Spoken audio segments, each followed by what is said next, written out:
বেশি কাজ করো, কম চিন্তা করো, বাকি সব ভুলে যাও। এরকমটা গৌতম বুদ্ধ অনেক বছর আগে তার শিষ্যদেরকে কেন বলেছিলেন? এর পিছনের রহস্য কী? আজ এই রহস্যকে আমরা গৌতম বুদ্ধের কাহিনীর মাধ্যমে জানব। তাহলে কোনো দেরি না করেই চলুন আজকের ভিডিও আরম্ভ করা যাক। তো বন্ধুরা, প্রথম কাহিনী হলো সবসময় খুশি কিভাবে থাকবেন। একটি শিষ্যের কাহিনী। এই কাহিনী হলো একটি বুদ্ধিস্ট সাধুর আর একটি গরিব ব্যক্তির।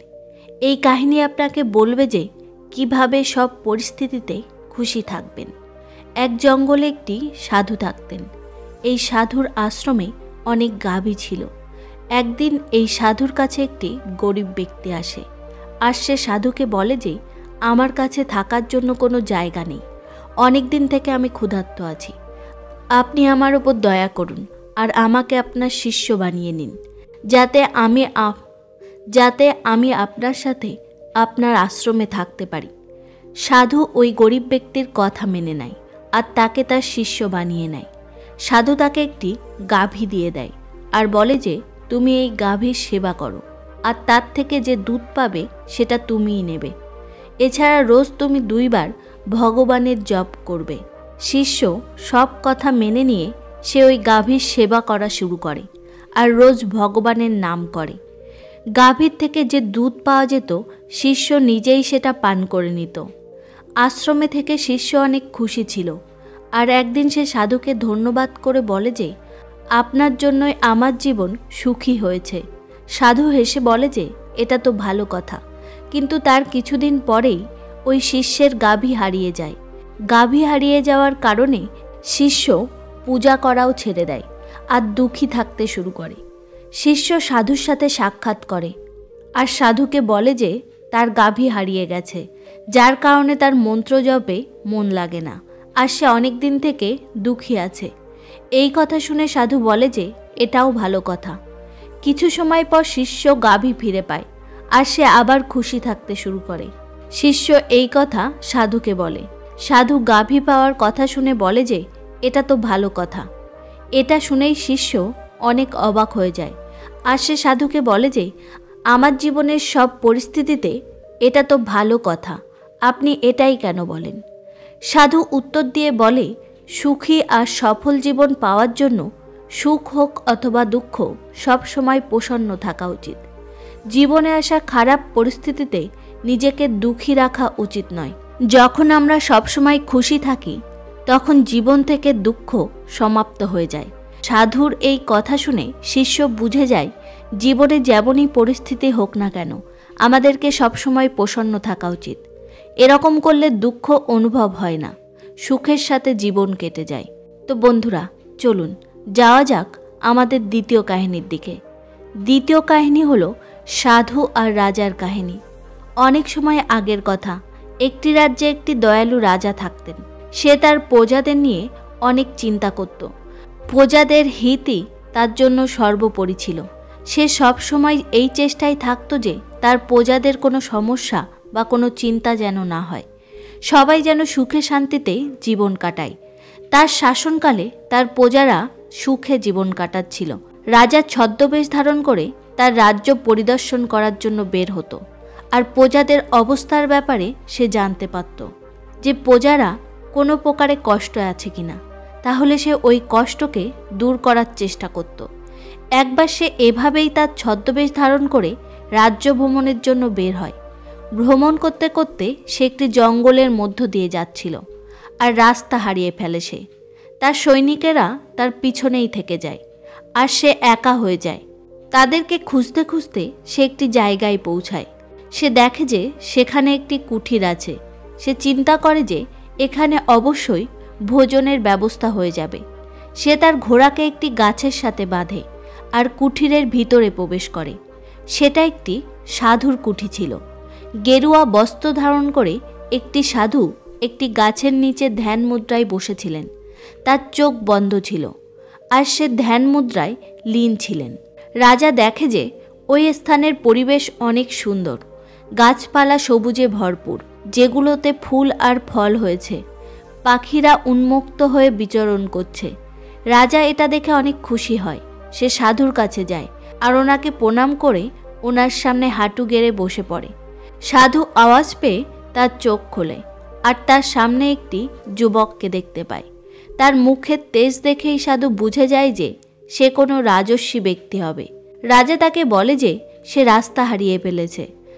তখন সাধু তাকে তার আশ্রমে থাকতে দেয়, খাওয়ার জন্য মিষ্টি ফল দেয়। রাজা কোনোদিন এতটা মিষ্টি ফল আগে কখনো খায়নি।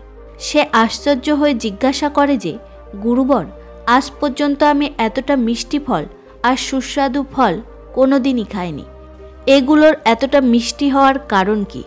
ওই সাধু বলে যে এই রাজ্যের রাজা অত্যন্ত দয়ালু আর ন্যায়প্রিয়, এই জন্য এই ফল এতটা মিষ্টি। যত সময় সে তার প্রজাদের ভালোর জন্য কাজ করবে, দিন দুঃখীদের জন্য কাজ করবে, এই ফল এমনই মিষ্টি থাকবে। রাজা এটা শুনে অনেক আশ্চর্য হয়। রাজার জন্য এই কথার ওপর বিশ্বাস করা অনেক কঠিন ছিল। তারপর সে ওই সাধুর আজ্ঞা নিয়ে সেখান থেকে ফিরে আসে। তখন সে সিদ্ধান্ত নেয় যে সে এই কথার পরীক্ষা অবশ্যই করবে। সে তার সৈনিকদেরকে খুঁজে পায় যারা জঙ্গলের মধ্যে তাকে খুঁজছিল। তারপর রাজা তার রাজ্যে ফিরে আসে। রাজ্যে ফেরার পর সে তার প্রজাদের ওপর অত্যাচার করা শুরু করে দেয়। সে কৃষকদের ওপর কর বাড়িয়ে দেয় আর প্রজাদের ওপর নানা প্রকারের কর লাগিয়ে দেয়। এখন সে তার ধন ভোগবিলাসে খরচ করতে শুরু করে আর প্রজাদের ওপর থেকে উদাসীন হয়ে যায়। প্রজাদের ওপর অত্যাচার বাড়তে থাকে। তখন পুরো রাজ্যে হাহাকার পড়ে যায়। কিছুদিন পর রাজা আবার ওই জঙ্গলে ওই সাধুর কুঠিরে পৌঁছায়। এবার সে দেখে যে সেখানকার পরিবেশ একদমই আলাদা। গাছপালা শুকিয়ে গেছে, ফুল শুকিয়ে গেছে, ফল পচে গেছে। এটা দেখে সে আশ্চর্য হয়ে যায়। সে সাধুর কাছে যায় আর ওনাকে প্রণাম করে। সাধু তাকে খাওয়ার জন্য ফল দেয়। এইবার ফলের স্বাদ তিক্ত ছিল। রাজা সাধুর কাছে এটার কারণ জিজ্ঞাসা করে। সাধু বলে, এই রাজ্যের রাজা আর আগের মতন নেই। তার প্রজার হিতের কোনো খেয়ালই নেই। সে প্রজাদের ওপর অত্যাচার করা শুরু করেছে। তার প্রতি প্রজাদের মনে তিক্ততা এসে গেছে। এই জন্য এই ফলের স্বাদ তিক্ত। রাজা সাধুর কুঠির থেকে তার নিজের রাজ্যে ফিরে আসে। সে সাধুর কথা বুঝে গিয়েছিল। পরের দিন থেকে সে আবার তার প্রজাদের ধ্যান রাখতে শুরু করে। রাজার বদলাতেই প্রকৃতিও তার রং বদলায় আর সবুজে ভরপুর হয়ে যায়। তো বন্ধুরা, এই কাহিনী থেকে আমরা এই শিক্ষা পাই যে যেমন কর্ম করবে তেমনটাই ফল পাবে। যদি ভালো কর্ম করবে তাহলে ভালো ফল পাবে, খারাপ কর্ম করবে তো খারাপ ফল পাবে। যদি আমরা কাউকে তিক্ততা দিই তাহলে তার বদলে আমাদের জীবনে তিক্ততা চলে আসবে। এই জন্য সব সময় সবার ভালো করবেন। তো বন্ধুরা, চলুন এগিয়ে যাওয়া যাক আমাদের তৃতীয় কাহিনীর দিকে। তৃতীয় কাহিনী একটি গুরু আর শিষ্যের কাহিনী। একটি গুরু তার শিষ্যের সাথে কোথাও যাচ্ছিল। হাঁটতে হাঁটতে তাদের তৃষ্ণা পায়। তারা দুজন একটি ক্ষেতের পাশে গিয়ে দাঁড়িয়ে পড়ে। ক্ষেতের অবস্থা দেখে মনে হচ্ছিল যে ক্ষেতের মালিক তার ক্ষেতের ওপর একদমই ধ্যান দেয় না। তারা দেখে যে ক্ষেতের মধ্যে একটি বাড়ি আছে। তারা দুজন গিয়ে দরজা ধাক্কায়। ঘরের থেকে একটি ব্যক্তি, তার স্ত্রী আর তার দুই বাচ্চা বাইরে আসে। সবাই জরাজীর্ণ ছেঁড়া কাপড় পরেছিল। গুরু বলে যে, আমরা কি জল পেতে পারি? অনেক তৃষ্ণা পেয়েছে। ওই ব্যক্তি তাদেরকে জল এনে দেয়। তারপর গুরু বলে যে, আপনার ক্ষেত এত ভালো, কিন্তু এটাতে কোনো ফসল বোনেননি কেন? ব্যক্তিটি বলে যে, আমাদের কাছে একটি মহিষ আছে যে অনেক দুধ দেয়, যেটা বেচে এবং পান করে আমাদের দিন কেটে যায়। এই জন্য কেন ক্ষেত করব? গুরু বলে যে, আমরা কি আজকের রাতের জন্য এখানে থাকতে পারি? কাল সকাল হতেই আমরা এখান থেকে চলে যাব। ব্যক্তিটি বলে যে, ঠিক আছে, আপনারা এখানে থাকতে পারেন। অর্ধেক রাত হতেই গুরু তার শিষ্যকে বলে যে, ওঠো, আমাদের এখনই এখান থেকে বের হতে হবে। কিন্তু যাওয়ার আগে আমরা ওই ব্যক্তির মহিষকে পাহাড় থেকে ফেলে মেরে দেব। এটা শুনে শিষ্যের অনেক খারাপ লাগে, কিন্তু সে তার গুরুর কথা অমান্য করতে পারে না। তারা দুজন ওই রাতেই মহিষকে মেরে সেখান থেকে পালিয়ে যায়। 10 বছর পর যখন শিষ্য তার শিক্ষা পূরণ করে নেয়, তখন সে চিন্তা করে যে কেননা নিজের ভুলকে শুধরানো যাক, ওই ব্যক্তির কাছে গিয়ে তাকে সাহায্য করা যাক।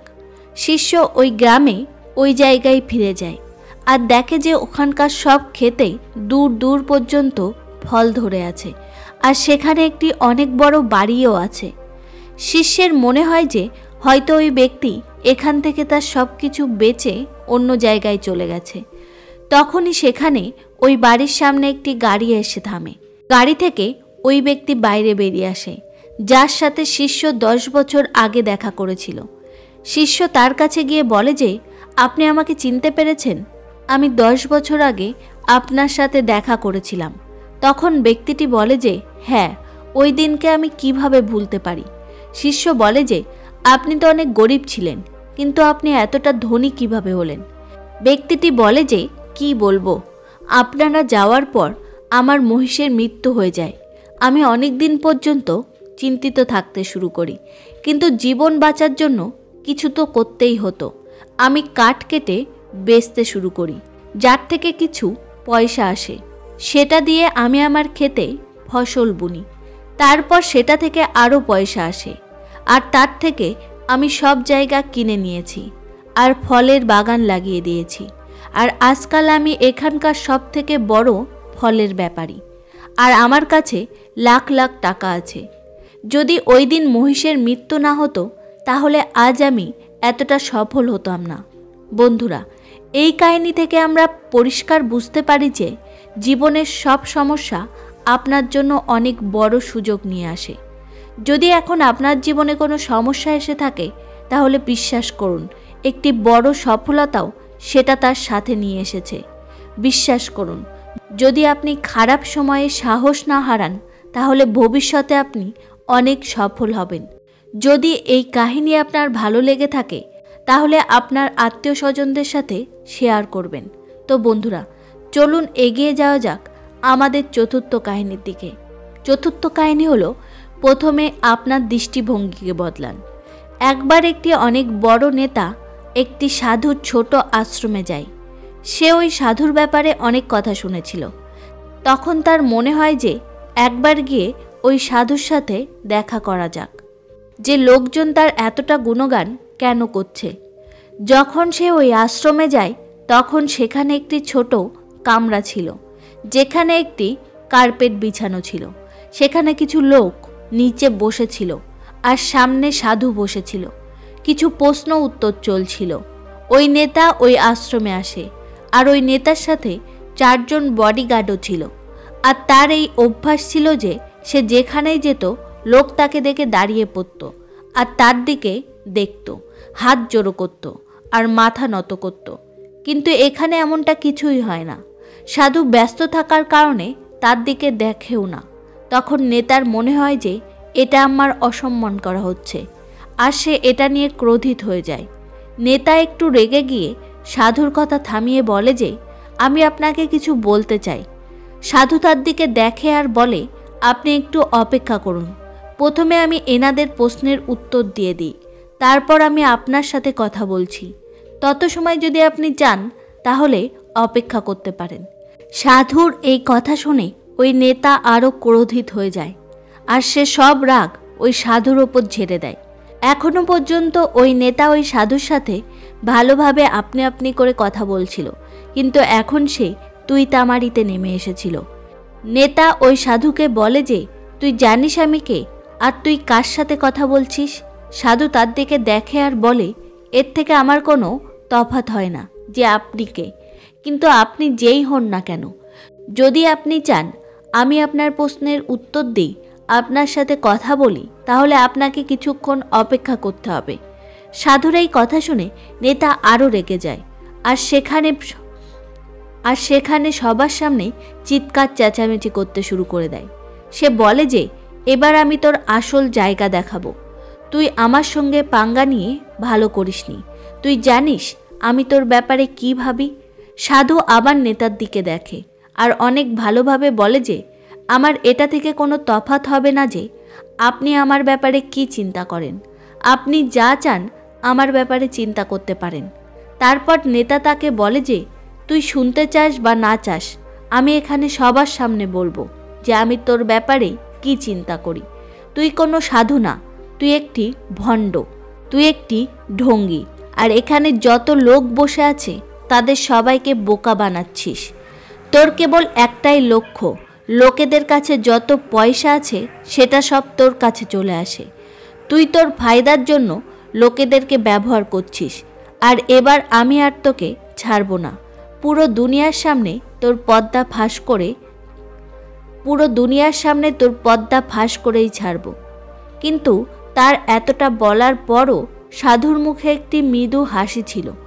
এটা দেখে সে আরও বেশি রেগে যায়। আর সে বলে যে অনেক হয়েছে, আমি এখানে আর 1 মিনিটও থাকবো না। কিন্তু এখনও তোর কাছে সুযোগ আছে। যদি আমার কাছে ক্ষমা চাইতে চাস বা আমার সাথে যদি কিছু বলতে চাস তাহলে বলতে পারিস। এত কিছু হওয়ার পরও সাধুর চেহারায় একটি হাসি ছিল আর সে একদম শান্ত ছিল। আর তারপর তিনি তার চোখ বন্ধ করে নেন। আর তারপর সাধু আবার চোখ খোলে আর হাত জোড়ো করে বলে যে আমার আপনার সাথে কোনো ঝামেলা নেই। আপনার জন্য আমার মনে কোনো খারাপ ভাবনা নেই। যেটাই আপনি আমার ব্যাপারে বলেছেন সেটা আপনার চিন্তাধারা ছিল। আমি আপনার মধ্যে কোনো খারাপ কিছুই দেখতে পাচ্ছি না। আমার মনে হয় আপনি একটি খুবই ভালো মানুষ।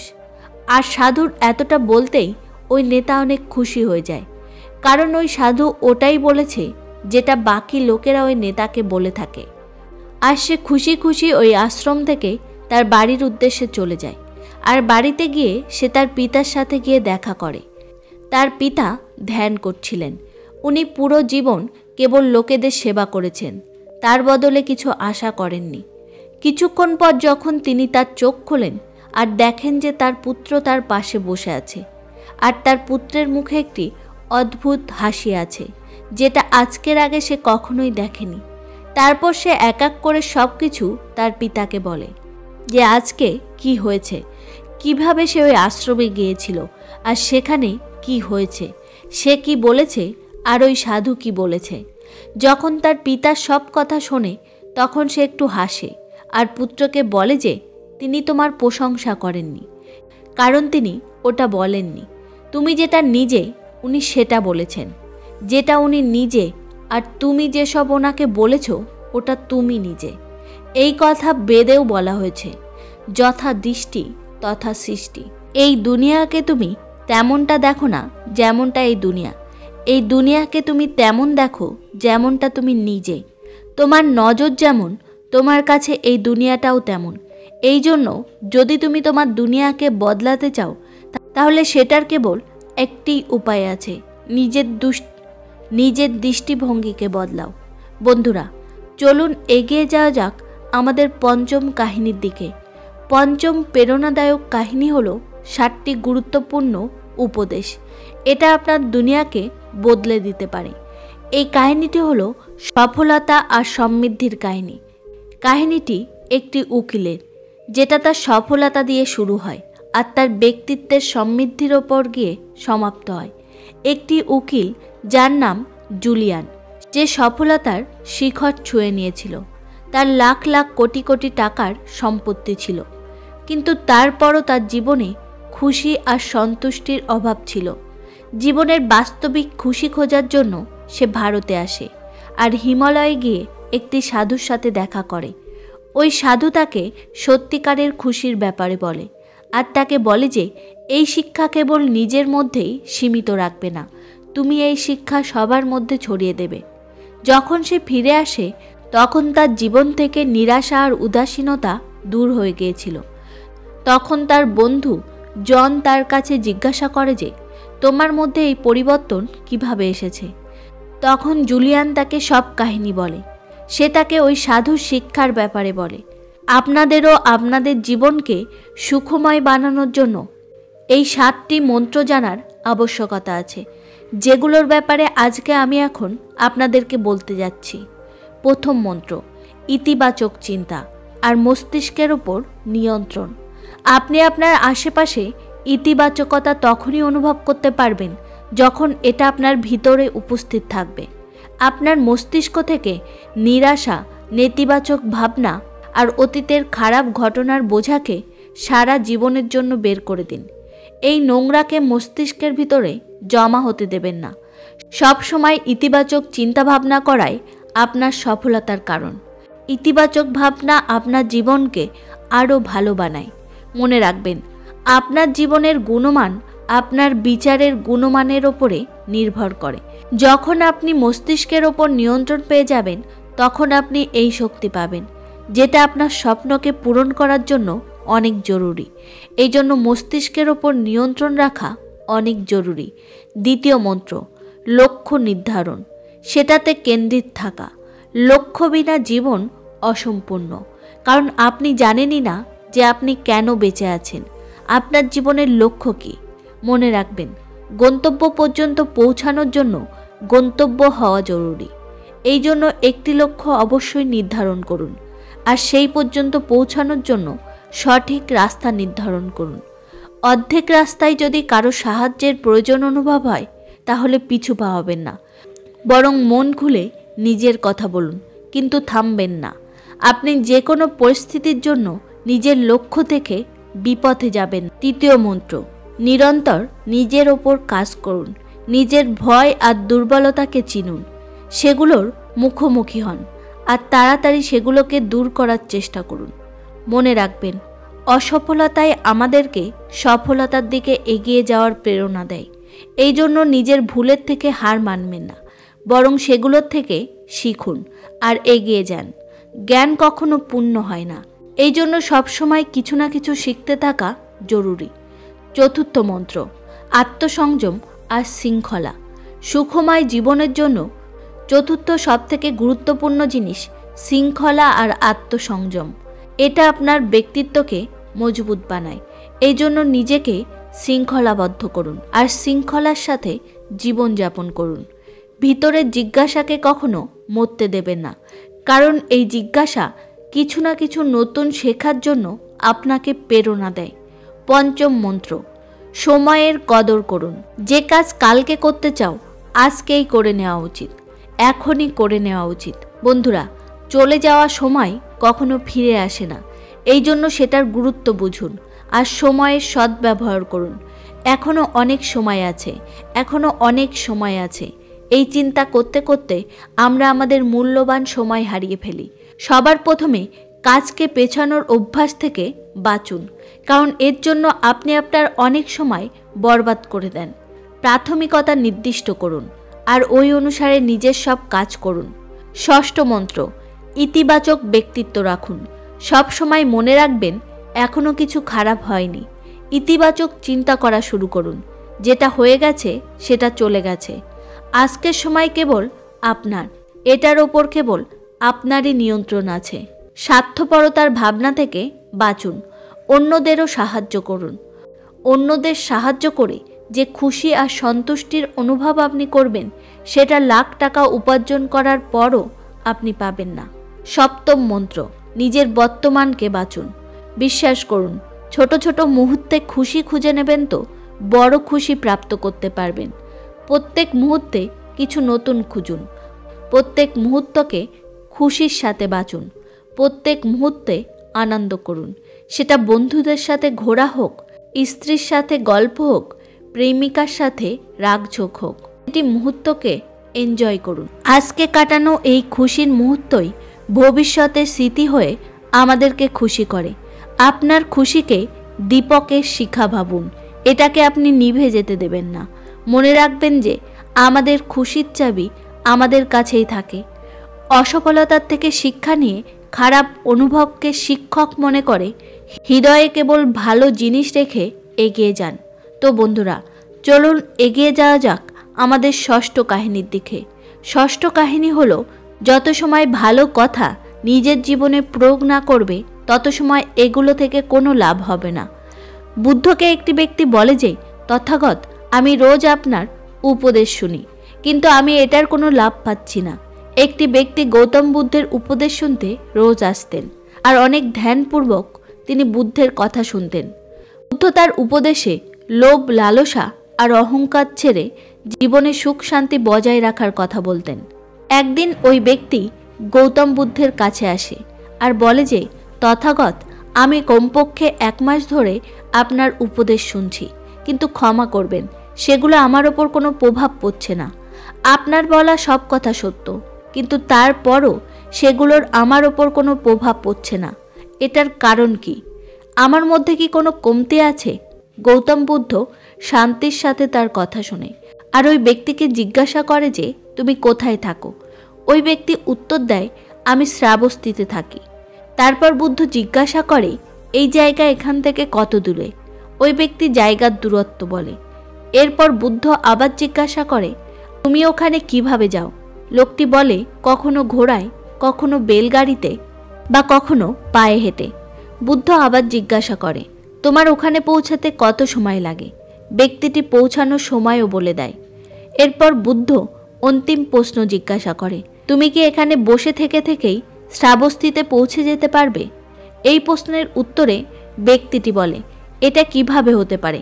এটার জন্য তো হাঁটতে হবে, তখনই আমি সেখানে পৌঁছাতে পারবো। যত সময় আমার কথার পালন না করবে আর তার ওপর না হাঁটবে, তত সময় আমাদের ওপর এই উপদেশের কোনো প্রভাব পড়বে না। ব্যক্তিটি বুদ্ধের সব কথা বুঝে যায় আর ওই দিন পর থেকে সে বুদ্ধের বলা পথে চলা শুরু করে। বন্ধুরা, আমি আশা করছি এই কাহিনী শুনে আপনাদের জীবনে কোনো পরিবর্তন আসবে। যদি ভিডিওটি ভালো লেগে থাকে, চ্যানেলটিকে সাবস্ক্রাইব করে পাশে থাকা বেল আইকনটা টিপে দেবেন আর আমাকে কমেন্ট করে জানাবেন যে আপনাদের কেমন লাগলো। দেখা হচ্ছে পরবর্তী কোনো কাহিনীতে। তত সময় নিজের খেয়াল রাখবেন। ধন্যবাদ।